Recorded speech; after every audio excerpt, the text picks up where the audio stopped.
మీరు ఎంతమంది అన్నలో ఒకసారి చేయి చూపిస్తారా? అన్నలు ఎంతమంది ఉన్నారో? మీ తమ్ముడు పట్ల మీకు బాధ్యత ఉంది, మీ చెల్లి పట్ల మీకు బాధ్యత ఉంది. నాకెందుకు మా తమ్ముడు సంగతి అనడానికి వీలు లేదు.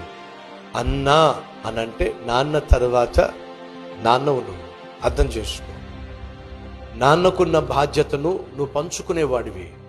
ఇంటికి పెద్ద కొడుకువి అయినట్లయితే నాన్న ఏ రీతిగా కొడుకుల గురించి ఆలోచిస్తాడో, కూతుర్ల గురించి ఆలోచిస్తాడో, నువ్వు కూడా నాన్న తర్వాత నీ తర్వాత ఉన్న తమ్ముళ్ళ గురించి ఆలోచించాలి, చెల్లెల గురించి ఆలోచించాలి.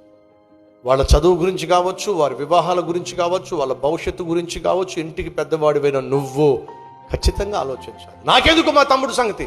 నీకు కావచ్చు ఇంకెవడు చెప్పు. నాకెందుకు మా చెల్లి సంగతి? దాని చావుతో చస్తుంది నో అని చెప్పేసి చేతులు కడుక్కోవడానికి వీలు లేదు. అన్నగా నాన్న తర్వాత